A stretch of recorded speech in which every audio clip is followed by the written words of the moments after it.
Ngayi Godajan, we welcome you to our annual general meeting. My name is Thomas under Edgar. I am the chair of the Yawuru PBC. Today we can share the work we have done over the last 12 months. Gala Mabu for support in from all the Yawuru boards. Thank you very much. Just break it into nya. Nya. Put a line through there, nya. Oh yeah, nya. Jalin, Yangara Nyam, Gurir, Annual General Nganga Gaja, Yangara Maljan, Nyanga Jono, Board Gabu. We welcome you to our AGM. You have the support of all our boards. My name is Maxine Charlie. I sit on the Mudamala Yawuru board, and it means I'm bringing the two boards together. We sit in the middle between the PBC and the NBY board. Very challenging year for us. There's been a lot of firsts given this global pandemic, which has obviously impacted our business a great deal. But out of that, it's good to know that our community is safe, and we've also had some good work done by our team here on the ground. And I know NBY has been doing stuff for our elders and sending out care packs and everything like that in the mix of all the COVID. So right through COVID-19, we did a lot of elders packs, and we pretty much got out about 150 to 200 packs within the COVID-19. Anything culturally, I have to get involved with, so that's our elders and we have to look after them. That's our Leon. By now you'll know that I have left the organisation as your CEO and providing my final report to you as the CEO to the AGM. I'd like to take this opportunity to thank the boards, NBY, the PBC boards, NBY and Muramala boards, and the members generally for your support during my time here in the last 4 years. You'll also be aware now, of course, that Susan Bergersen has come in as the new CEO as of the 1st of July, together with Cara Peak as the Deputy CEO. The organisations and in all its functions and responsibilities has come, in my view, quite a long way in the last 4 years. We have obviously faced some significant challenges, and there's a fair bit of corrugation yet to drive over to get the successes that we want. But I believe we've achieved some great successes with a number of key projects that have come into the organisations of late.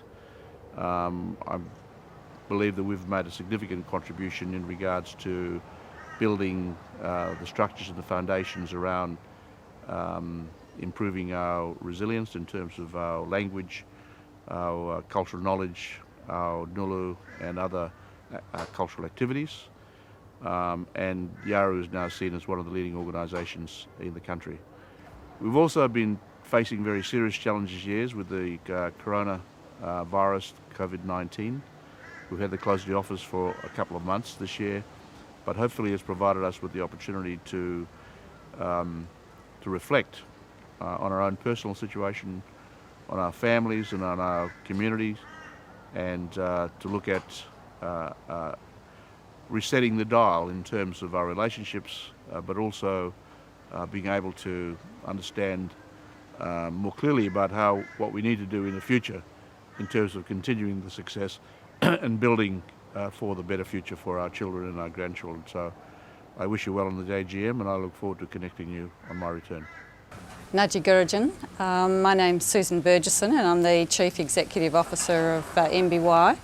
I was appointed to that role in July this year after being with the organisation since 2016.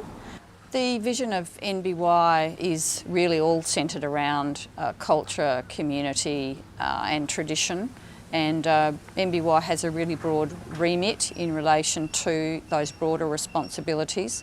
Obviously, the protection of a native title interest is paramount. Without that and the connection to country and all that entails around our family and community is absolutely critical to be preserved and to be built upon. And in particular, our focus around ongoing sustainability of the corporation and how we will achieve that. Obviously, that's a focus that we've got to lift, but that's not to the detriment of our delivery and responsibilities to the community. I think having 2 women in the role just brings a completely different mindset, a collaborative way of working, and also brings, just by the sheer diversity of that, of having a Yawuru and non-Indigenous person in the leadership, will enable unique conversations, unique strategies, and will not diminish the commercial returns, but will deliver it in a different way. So Susan and I work relatively closely together depending on the project or the issue. Obviously, the executive leadership team need to work cohesively to manage the full strategy that the boards have put forward. And then it's my job to work out largely how that's going to happen in-house. Our point of difference really at CDU is that all that we do is runs through the lens of culture and underpinned by the framework of Mabu Mayi and the indicators that the community said are those things that mean a life of well-being to them. And that's what we really try and focus on as our point of difference through all of our service provision to the community. I guess the programs that I manage, really I guess the idea is that they work across the spectrum of a Yawuru member's life, and obviously we're here to serve the wider Broome community as well. Right from hippie, our early childhood programs, then through to our youth training and employment programs that sort of are really looking at that 15 to sort of 25 demographic. We have a transition to work program, the only one in Australia that is delivered through an Indigenous organisation. And we also have a social investment funded program called Wadmajala Mugalai, which means to rise up. Then of course we have a very important program around our elders and disability, which is really bringing those deliverables to our members. So the HIPPY program stands for Home Interaction Program for Parents and Youngsters. It's a program for children who are turning 4 to the age of 5.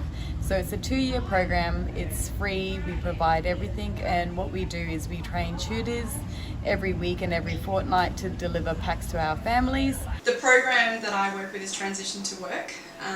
So we are funded by the government and we're open to everyone. So predominantly our referrals come through from Centrelink, but we have the capacity to take on direct registrations.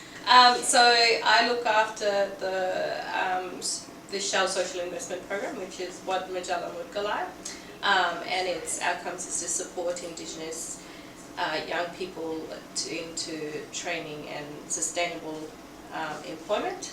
Yeah, so the hospitality program was really designed to support Mabu Mayi Cafe with gaining more local Indigenous young people in there to be working functions and gaining skills. And yeah, so we built the program around their needs with introducing, in partnership with North Regional TAFE to be able to deliver the skill sets in barista, RSA, food handling, safety and things like that. Mabu Mayi was operational from last year, but obviously and was gaining quite a bit of traction this year, and then unfortunately, like most businesses, we had to close for COVID.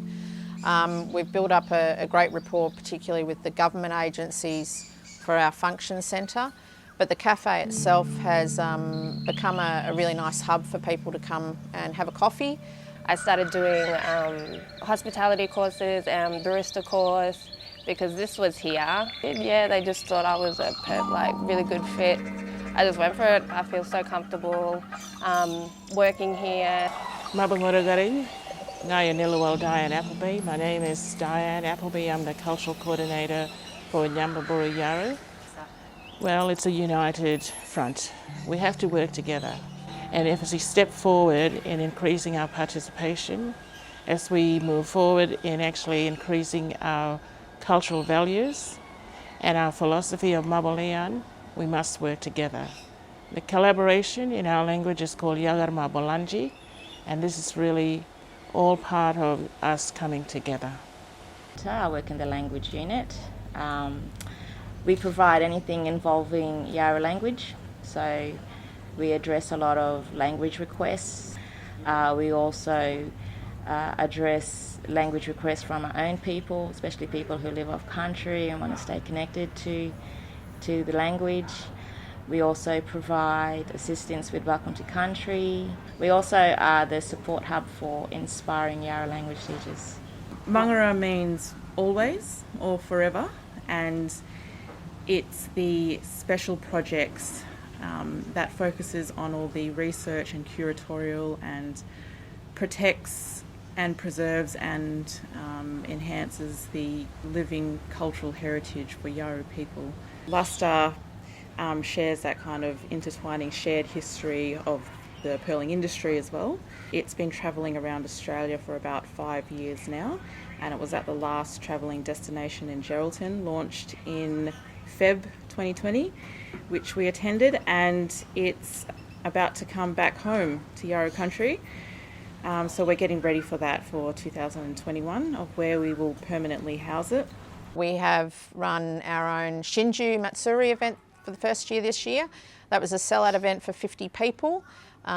We joined with quite a few of the cultural team and had a smoking ceremony. Then we ran a tour of the wonderful artwork and installations. And then we had some of our elders come here and tell stories, whilst the cafe facilitated a 5-course meal. So I was involved with the WA Museum as well, involving all the Yawuru bones coming back from Germany, I think it was. We're having a repatriation in the next 2 years. So we're building up a program to look at holistically the management of Yawuru country from an environmental, cultural perspective, but also to look at sustainable ways of doing business. Ngaji Gorijan, Ngayu Ngilawal Dean Mathews, Senior Project Officer within the Environmental Service Unit, Nyambaburu Yawuru. I suppose the overall objective of Nyambaburu Yawuru being the business development arm for the Yawuru prescribed body corporate under the Yawuru native title deal was create, I suppose, good Liyan. But obviously Liyan comes from, I suppose, the context of Mabu Ngarangul, people, and Mabu Buru, which is healthy country. If you go back to the Yawuru Cultural Management Plan, it's people connected to a geographical location. So you put that back in the context of Yawuru people and what Yawuru country has provided for. Yawuru country has provided for the resilience of Yawuru people for thousands of years. The wetland monitoring is a program that we've been working on for the last year or so to help us monitor the wetlands on Roebuck Plains for impacts, whether it's cattle impacts or other outside threats to the wetland system. Earlier this year, I went down to ANU and did a Geographic Information System intensive course, basically studying mapping programs and the methodology of how to use that for our own purposes. We've got significant sites out there on Roebuck Plains Station, and they've given us the okay to fence off these on the IPA areas, so we've gone and fenced them off, and to see how the country comes back a bit. Well, most of the significant sites are around the wetlands. So we're bringing the Mabu Buru to create the Mabu Liyan. It's obviously the turtle monitoring program is to try and identify the unique, I suppose, value of turtles in Roebuck Bay, trying to understand the nature of what turtles do in regards to foraging patterns within Roebuck Bay, but also what Roebuck Bay plays in the context of life cycles of turtles. But it's just trying to understand and work through with marine scientists around the nature of the distribution and migratory patterns of green turtles in northwest Australia. Environs Kimberley is working together with the Yawuru Women's Country Manager team and other rangers to help protect and restore vine thickets in Broome. This project will ensure the monsoonal wine thickets remain healthy for future generations to enjoy. We've got to deliver to our community across cultural activities, across language, connection to country, certainly supporting our elders and youth and our families. And of course, in addition to that, there are many other corporate aspects to what we do. That's more centred around our economic development or our investment and equity strategies, and of course just the general operations of our organisations. The future sustainability of the organisation and its prosperity, so that we can continue to deliver quality programs to our community and to grow and interface to a greater extent, is very much based around our ability to generate income. And obviously we have a number of investments and land holdings that do generate income for us. Our Roebuck Plains Station generates rental returns. We have some industrial leases. We have the Mangata apartment block and other properties that generate returns. And all of this is very positive in terms of bringing through those revenues each year. In addition to that, we have significant amount of funds, around about 9 million at the moment, invested through an investment portfolio. And unfortunately this has been impacted by COVID-19 this year, so our returns have not been strong. But what I can say is, on a positive note, is that we've been less affected than a lot of organisations in Australia and around the world because of the nature of our conservative strategy on those investments. And that's put us in good stead. So we're certainly anticipating, as we come out of COVID, hopefully sometime next year, that as markets start to improve, we'll see some improvement again to our earning capacity from those investments. But in addition to that, we've been working for the last 3 or so years on some significant projects. And they have been projects that will potentially bring us some capital back into the organisation, and that's really important. And one of those is the negotiations we've had to deliver a new home ownership program, so a transitional program. This is built upon or comes from the success we've had with the YOP program, so a Yawuru home ownership program that was launched back in about 2014. So this will see 25 properties made available to families, so Yawuru and other Aboriginal people in Broome, to transition into home ownership. And we know that there's significant value for future generations and for the children in this strategy. In addition to that, we've been negotiating with the state on the health and wellbeing campus in Clementson Street. And as a result of our work there and our advocacy with the state on that project, the state has made a commitment of close to $8 million for headworks to that development. And this is a really significant investment for us to help us to deliver that opportunity.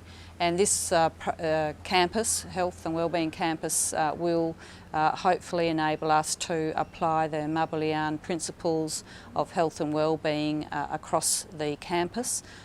The Shire of Broome has also been reviewing its town planning scheme and its economic development scheme, and we contributed significantly to the Broome Growth Plan.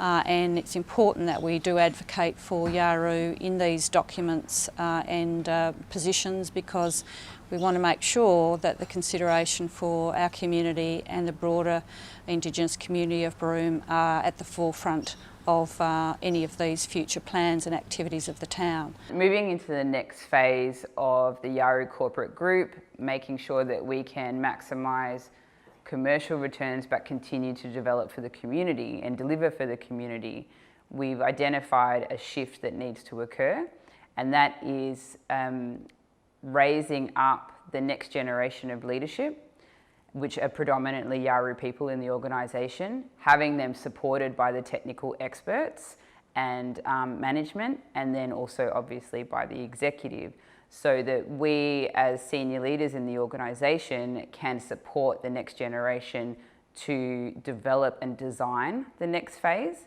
as well as deliver on it for the communities. And I have the deepest respect for the culture and traditions and community of Yawuru, and one of my objectives is to immerse myself more deeply into my understanding of that so that I can be as effective as possible in the coming years. I'm really passionate about seeing that we can continue to deliver and improve on that, and no doubt we have our challenges. We don't always get everything right, but everyone's intent is good, and we look to achieve the objectives as set by the board over the next few years.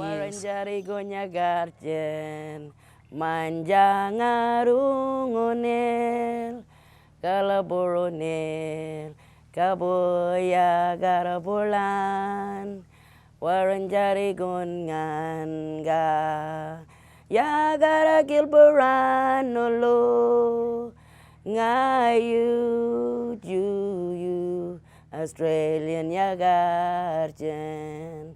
We are one, but we are many, and from all the lands on earth we come. We share a dream and sing with one voice. I am, you are, we are Australian.